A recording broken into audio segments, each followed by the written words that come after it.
தமிழக சட்டமன்ற தேர்தலையொட்டி வாக்குப்பதிவுக்கான ஏற்பாடுகளை தேர்தல் ஆணையம் செய்து வருகிறது.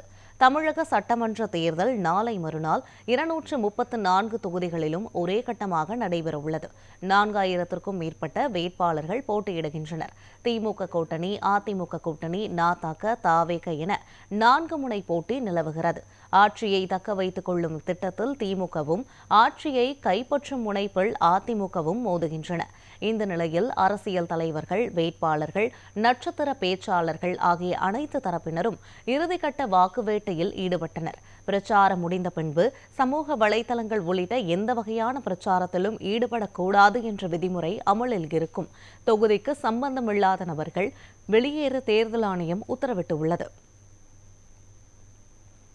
நாளை தேர்தல் நடைபெற உள்ள நிலையில் வாக்குப்பதிவுக்கான அனைத்து ஏற்பாடுகளும் செய்யப்பட்டுள்ளன. 5.73 கோடி வாக்காளர்கள் வாக்களிக்க உள்ளனர். 75,000த்திற்கும் மேற்பட்ட வாக்குச்சாவடிகள் அமைக்கப்பட்டுள்ளன. வாக்குச்சாவடிகளில் நேரடி இணைய ஒளிபரப்புக்கு ஏற்பாடு செய்யப்பட்டுள்ளது.